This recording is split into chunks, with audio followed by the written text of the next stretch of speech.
Make sure everything works. Make sure everything is picking up. Yeah, okay, looks like everything is picking up. Alrighty. We are back for the final time with Assassin's Creed 1. Provided that all goes to plan, at least.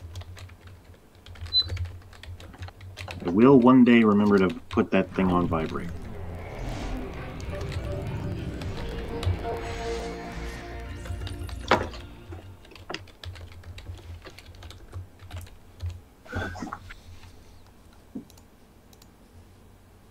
Inspired by historical events and characters, this is a work of fiction.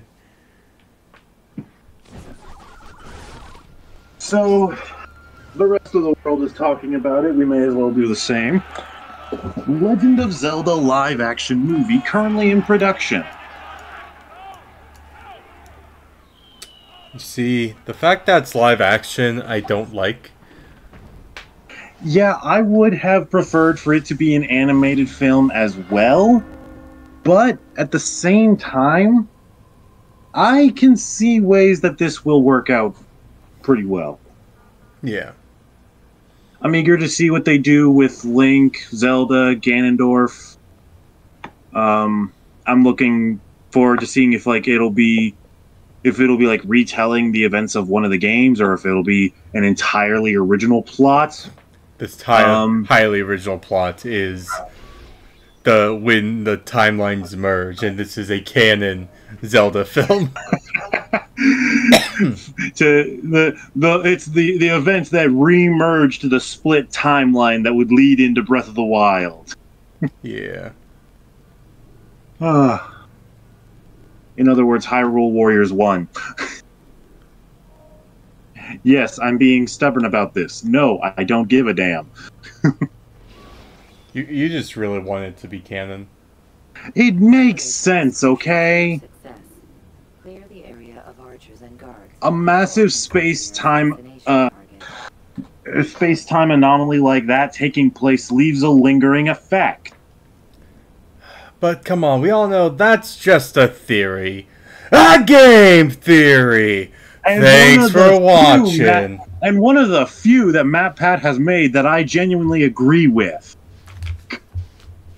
You see, I think it was Dark Zelda that made the, or Dark Link that made the theory first. Maybe? I don't know. I haven't seen that video.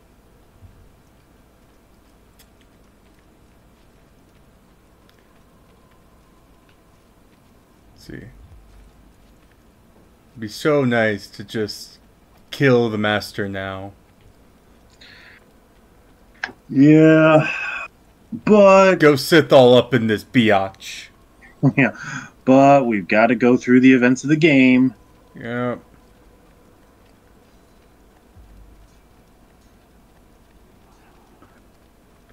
But yeah, if it does wind up retelling the events of one of the pre-existing games, which game do you think they're going to do?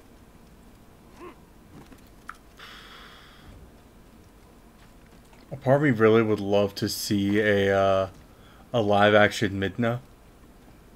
No particular reason. Twilight Princess would be a good one, but it would also be dark as fuck if they're going to have any version of those, what is it? Of those some of those cutscenes, like the one where Link learns about what the fused shadow is. Mm-hmm. Like that. That would be a dark one. I mean, what was it? It was like Twilight Princess was like, they're like, oh no, this is going to fail, and it's like one of the most popular Zelda games out there. Yeah, and honestly, one of my personal favorites. They could retell Skyward Sword. I would like that. I would be okay with Skyward Sword as well. However, my own personal opinion, if they are going to be retreading the story events of a pre-existing Zelda game, I think the odds are most likely that it will be Link to the Past.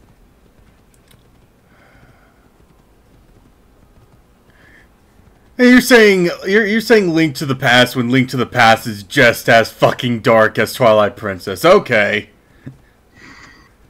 Well, you see, the difference is that Link to the Past has the advantage of being existing in the SNES era, and therefore doesn't have any like real physical embodiments of that darkness in the gameplay, aside from just the existence of the Dark World. But it's also one of, if not the most important Zelda games, because it created the dungeon like rule sets that we know of these days. You know, like the dungeons have puzzles that you have to solve. You get a new item, and that item is the key to solving the mechanisms in the dungeon and defeating the boss. Like it created that trope, which has existed up until Breath of the Wild.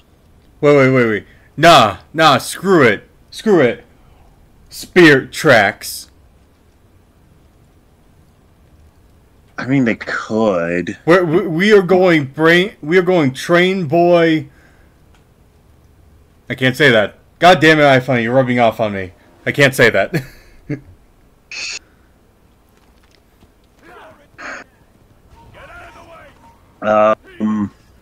I don't think they could do Ocarina of Time. That I think would have to be a series if they were to do it. Too much timey-wimey bullshit.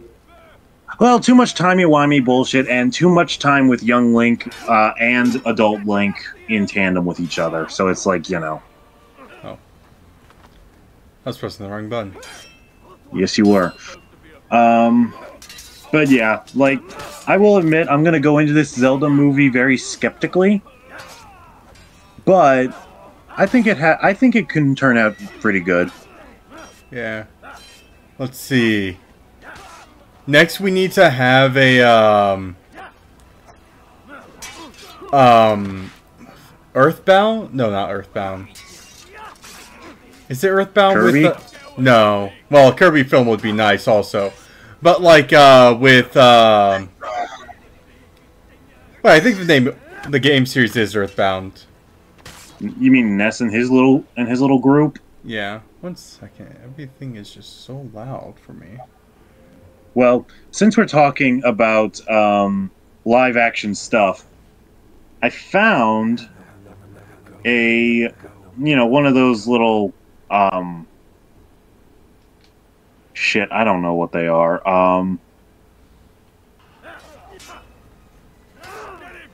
Little, those stories that people post on the internet that's just like a little written up report of their opinions of stuff. Yeah. This one is 20 Disney movies that would be terrifying in live action. I'm basically just going to list the movies off one by one, and we'll talk about whether we agree or disagree. Okay. Alright. First one. Aristocats. That Aristocats would be too dark for live action. It would, yeah, way too dark for live action, purely because of the fact that Edgar does, in fact, try to drown a small litter of kitties in the beginning of the movie. Like, once you get past that, the rest of the movie, in all honesty, is fine. But that opening detail is a little too dark. Oh, come on. You know? If they're going off like one fucking scene to saying, oh, it'd be too dark because of this like one scene. Yeah, but you have to consider what that one scene is. And again, this is a butler trying to drown kittens so that he can obtain his boss's inheritance. Haven't we gotten like some live action kid shows or movies with like darker subject matters before? None come to mind, but I wouldn't be terribly surprised. So it's like actually, you know what? One just did. Fuck. What is that specific movie called? Hang on, I'm gonna do some looking up.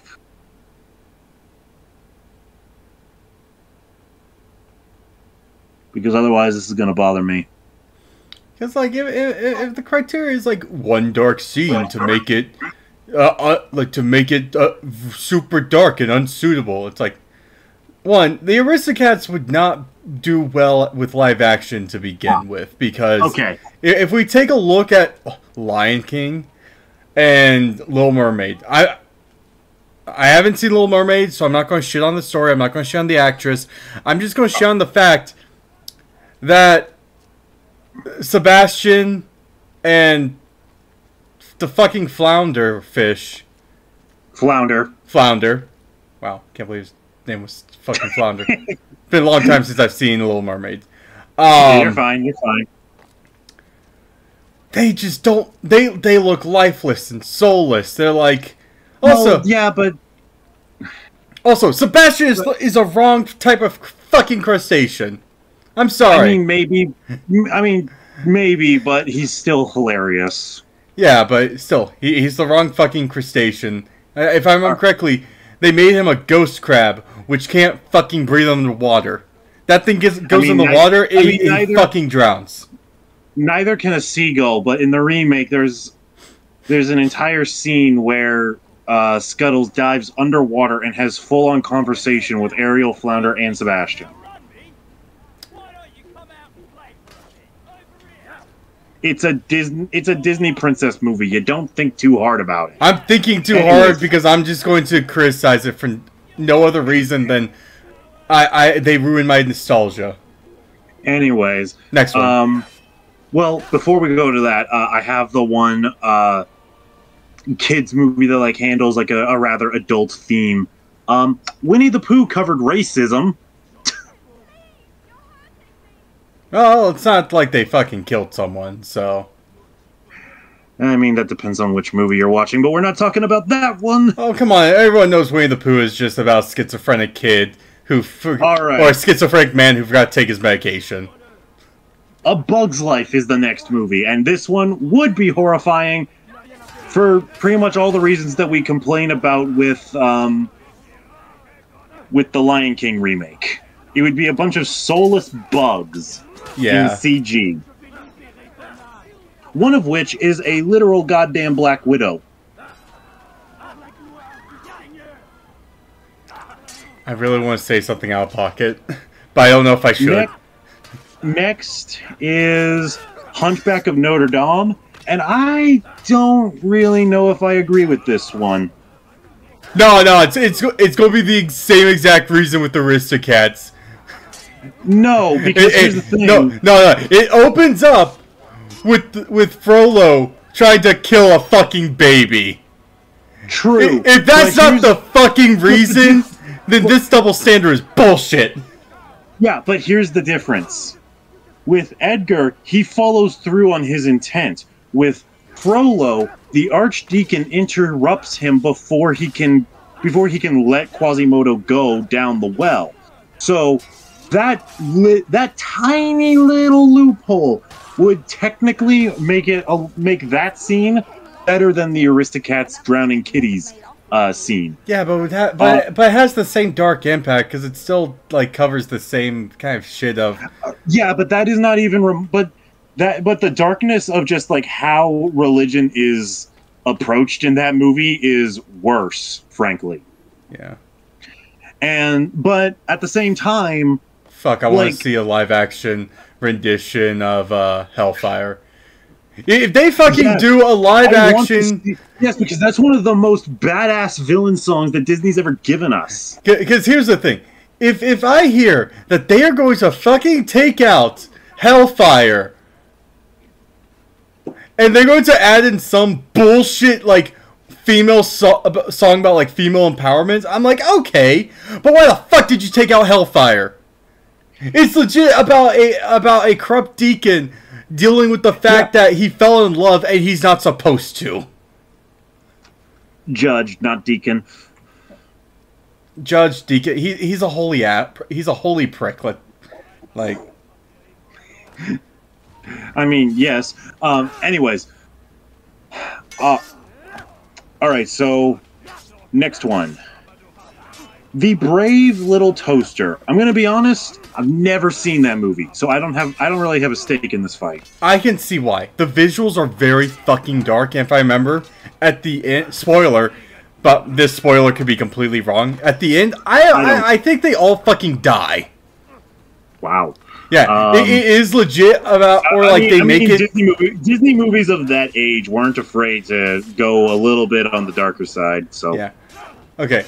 Let me put it into like kind of if I'm remembering the plot of the film correctly.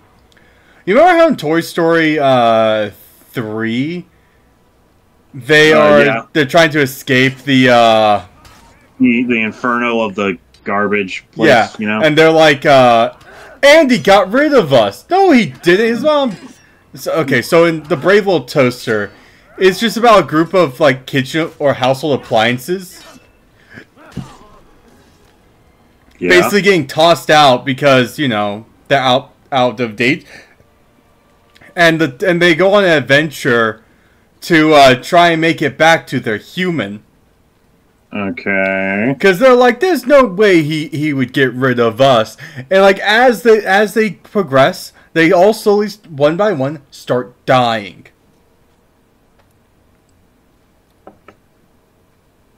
All right. It also has like very dark visuals.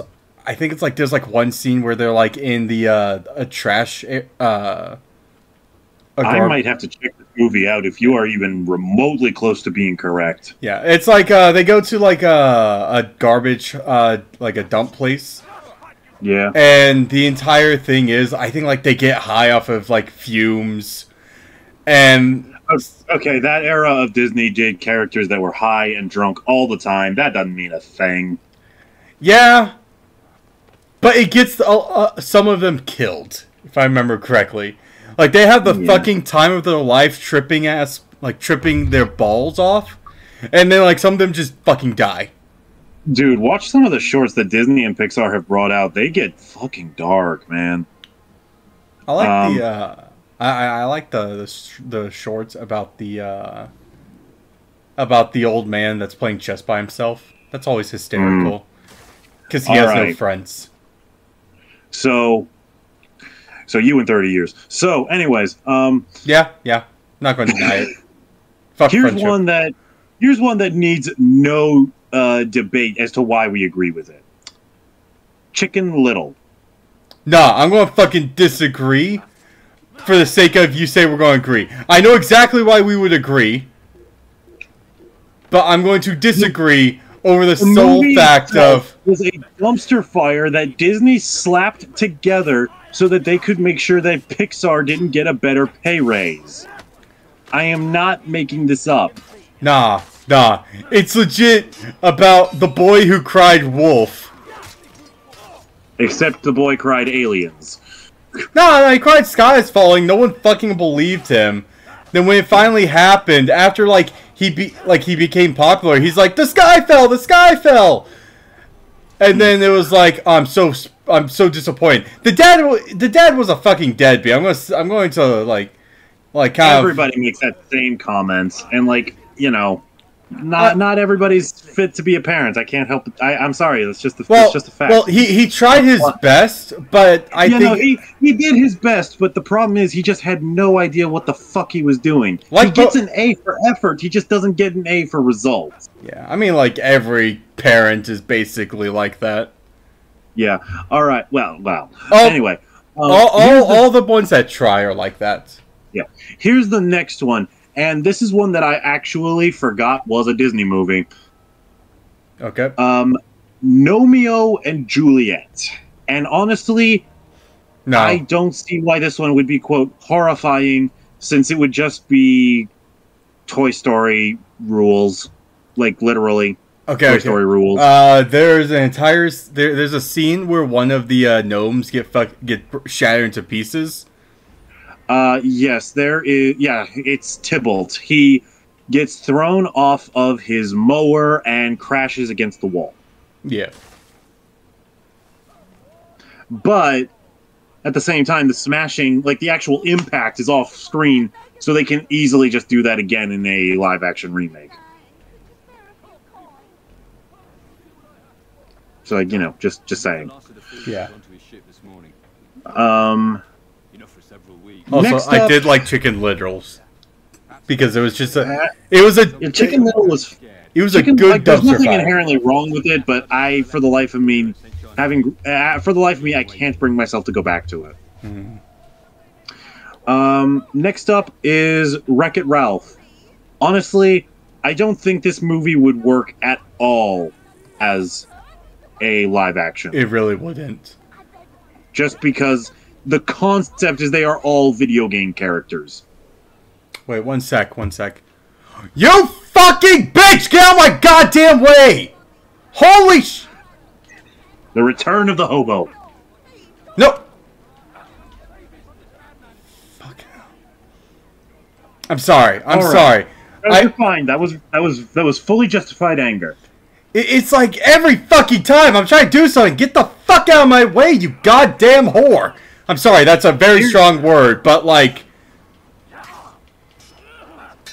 Like, don't... It's okay. Guys, don't call women that word. Yeah, do not do that. You will not be treated well if you do. Yeah. So, next movie, WALL-E, and I actually think this one could work, theoretically. I mean, in a way, there are sections of the movie that already does work. Because there are live-action, like, recordings that are played throughout the movie. Yeah. So it's like, I see how it could work, personally.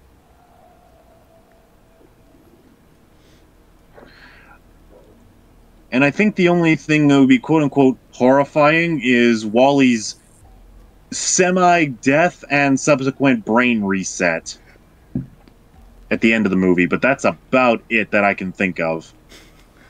The power of the robotic boners would save him. It really is, and that's hilarious. The roboner. Ah, that's a good term. We're gonna use that at some point. You're welcome. All right. Next one, and this one I fully disagree with. Aladdin 2: The Return of Jafar. And the only reason I disagree with this is because they've already done a live-action remake of the first Aladdin movie, and it was honestly pretty good. Yeah. I give Will Smith props for trying his best to, Well, I mean, like, I think he did a terrific job as the genie. No, he did a great job. He's no Robin Williams. Yeah, he's no Robin Williams. He did not try to be, and that's why he succeeded. Yeah. But yeah, But I don't think the Return of Jafar would work, because it never really clarified if like when the genie got his freedom, if he actually lost his powers or not. True. Although Genie's powers, quote unquote, in terms of like the key events of the second movie, don't really come into play, with like a singular exception. And I can see them working around that in a few different styles. But yeah, I think it could work. Yeah. Here's another one, Dinosaur, and this is like, how could this one be done in live action? There's not a single human character in the film, so it would all be CG, which means it would all be animated, which means none of it would be live action. Yeah. It's like, it would be the exact same quality of the Lion King remake in terms of visuals, and that's not a good thing. Wasn't... I have to look at Dinosaur again. Yeah, I haven't seen that movie since I was a kid. Next one, and I can see both sides of the argument for this one. Monsters Incorporated. Roar. They better not... Okay, there's some... Because, like... Go ahead. I don't care who they fucking cast. Wow, that's fucking dumb. Mm-hmm. I I don't care who they fucking cast. They could have like an S tier cast for Monsters Incorporated. If they fucking make it live action, I am burning Disney down. Because that is one film's franchise that I believe they should not fucking make live action. Period. May I ask why? It's just with the nostalgia of it. And like people say, oh, if you make it live action, like it'll do better. No, it fucking won't. Yeah, that's not how that works. Yeah, no. The reason why it works so well animated is because I'm a live action remake defender because Disney has more often than not been bringing out bangers rather than duds. Dude, can we take a second and like acknowledge the fact that the last 5 like Disney Marvel films have basically flopped? I mean, yeah, but that's because if I'm being honest, nobody's cared about the MCU since Endgame. Because Disney has just made a soulless cash grab. Yeah. Disney takes stuff that's great and fucking ruins it. I mean, WandaVision was good. Oh yeah, WandaVision and Loki and the first season of Loki were good. Haven't seen the second season of Loki yet. Multiverse of Madness was a wonderful, little twist on the viewers. No, I love that. I'm going to be 100% honest. When I first saw it, I was like, this is great. Then I revisited. I'm like, holy fuck, this storyline is shit. The director needs to be ashamed of himself. I don't know, man. I liked it. Like anyway. Wanda's entire motivation of going evil is, ooh woo, I don't have my fucking kids. It's like, dude, just get fucking pregnant. That's all you gotta do. Don't fucking steal someone else's kids. Okay, first off, my God, you should never say that again. No, fuck, dude, that's the entire fucking thing. I know. She could have just gone to a sperm donor. Got pregnant. Yeah, but the problem, it goes deeper than that. It's not just any kids. The problem is that she spent her whole life losing family. She lost her parents as a kid. She lost her brother to Ultron. She lost the man that she loved, the quote-unquote man that she loved to Ultron again. Or not Ultron, sorry, Thanos. And it's just, I mean, after all of that, she just it snapped her a little bit. Like, it wasn't really the kids so much, it was just, like, the complicated losses, you know? It just felt like too rushed. I don't think Multiverse of Madness should have just right out had her as the villain. I feel like it should have been, like, the introduction to her villain story. Well, I mean, technically that's WandaVision. Yeah, but, like, how many people actually watched WandaVision? Literally everybody that had been watching the MCU up until that point. There are some people that I know that never watched WandaVision when they saw Multiverse of Madness, and they're like, what the fuck is going on? Alright, well, regardless, let's get back on point. Monsters Incorporated. It would look ugly if they did live action. Also, they would kind of look ugly, but, like, you can't tell me you're not a little curious to see a CG Randall. Listen, they have 2 options. Either go 100%, like with costumes and all that shit. That would not look good. They would have to. Yeah. Like they need to basically go back, because here's the one issue I have with fucking CGI.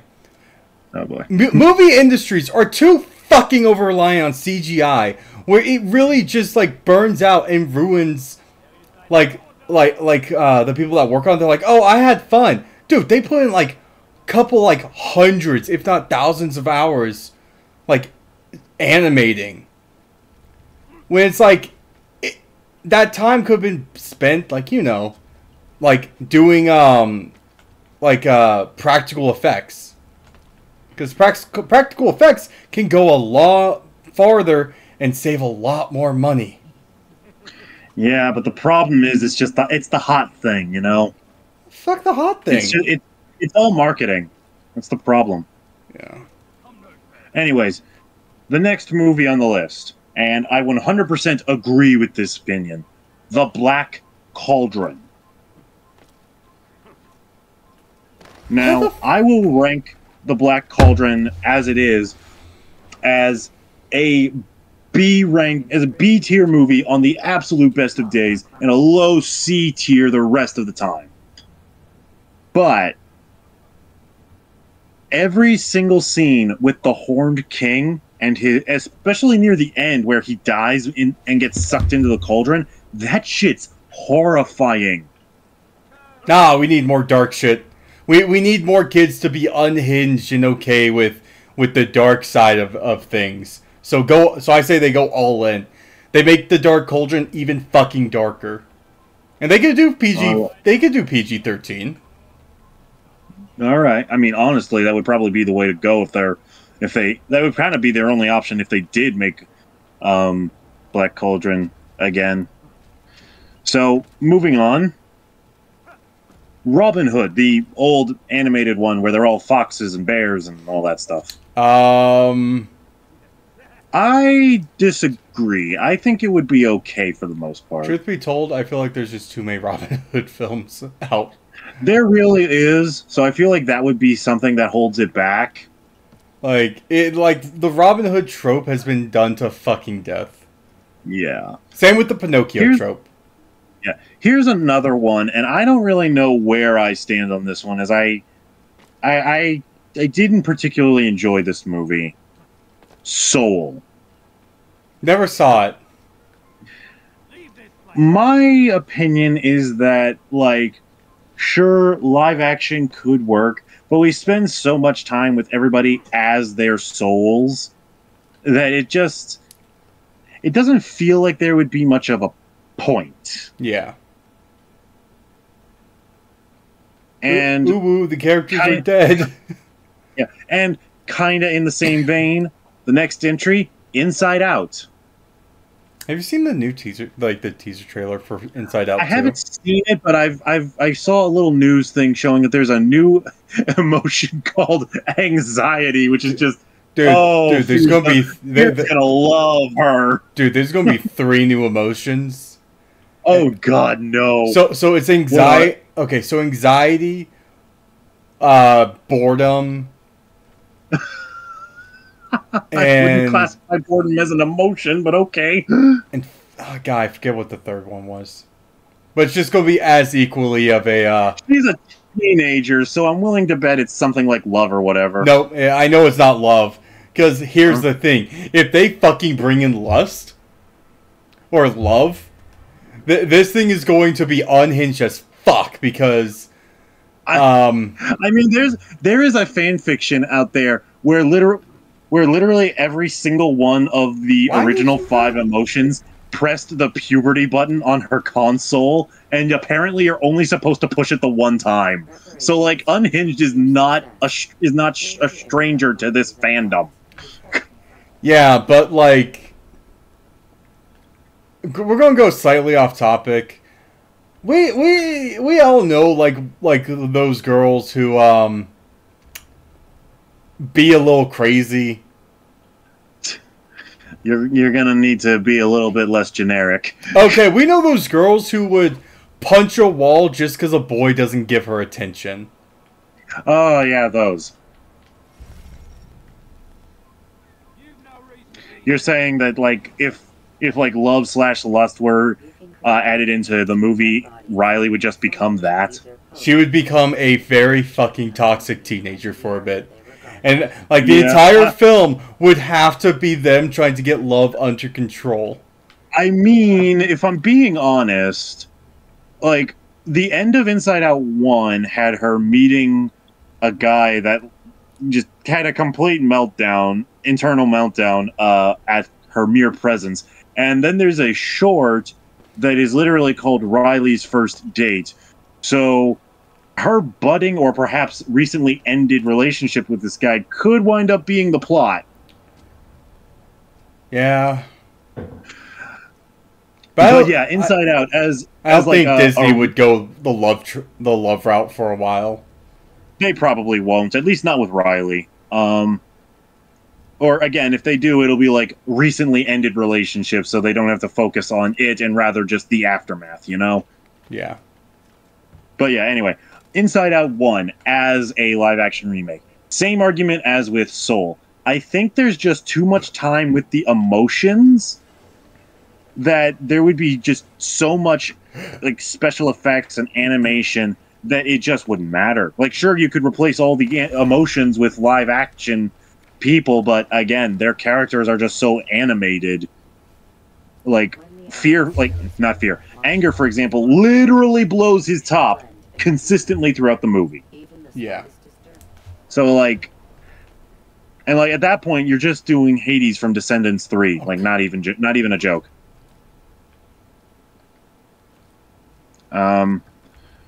Next up, Ratatouille, and while I feel like it could be done in a way where it works, I feel like the way that Disney is most likely to do it would just be the exact same problem we have with Lion King.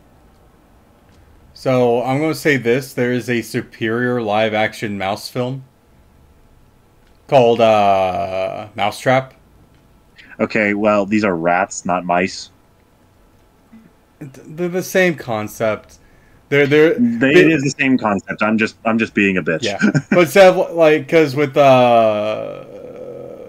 Mousetrap or Mouse Hunt, it's legit a just these two brothers trying to get like their father died and he has an estate that he left to them, so they're trying to fix up the estate,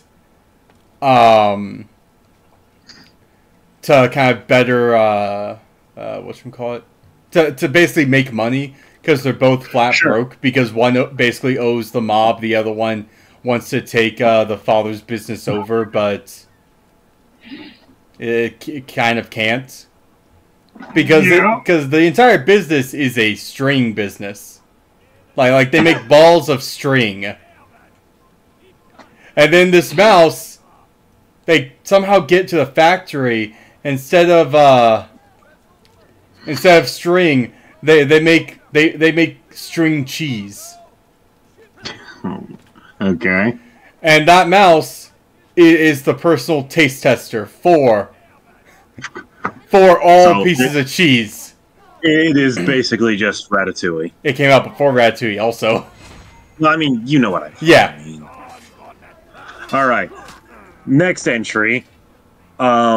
And again, I did not even know this was a Disney movie for the longest time. Strange Magic. What the fuck is Strange Magic? It is a LucasArts movie that takes place inside just, random ass forest that's magic apparently. Can we get Fern Gully, like a live action Fern Gully, no specific reason? Here, I'm just gonna read this one, okay? Okay. All right. The characters in Strange Magic aren't called monsters, but many of them look enough like monsters to fall into the category of animated films that should not be remade into live action. Hang on, let me find the movie in Disney Plus, and I'll read that descriptor. Because that will give you like an actual explanation. Oh, I see. I saw a clip of this on iPhone. Why the fuck am I all the way? Okay, I fucking hate this area. I saw what's going on? The fact that like it keeps putting me on top of the fucking whatchamacallit? The fucking synchronization points. Oh yeah, those. And like it's in the middle of the fucking water, and there's no point to jump off from it to safety. Yeah.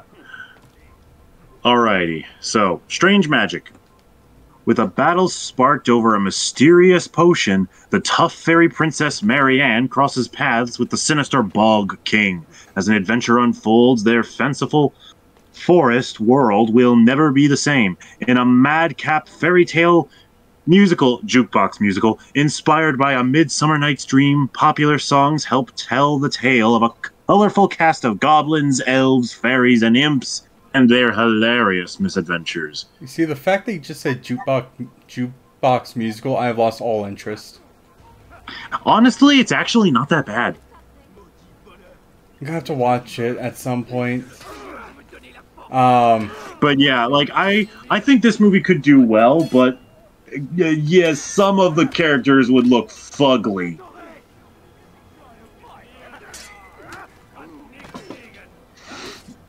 Like that's just a fact. It can't be avoided. Okay. Are you ready for this entry? Sure. The stop-motion film Frankenweenie. I got newsflash for the people that made this list. There's already a live action. It already has a live action form that this movie was a remake from. Yeah, so it's a moot point. It really fucking is. I also never saw Frankenweenie because I have less than 0% interest in this type of movie. Honestly, it wasn't that bad. It has nothing to do with whether or not it's bad. It's just not my thing, you know? Yeah. Like I won't say the movie's bad. I won't say the movie's good.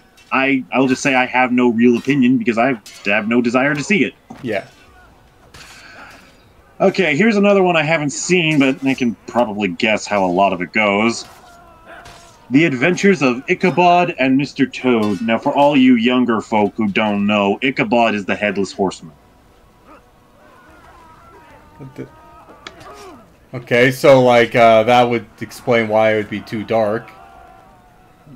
Because I mean the freeze frame, the screenshot that they're using is the Headless Horseman, his horse reeling back, Ichabod's sword raised at who I can only assume is Mr. Toad,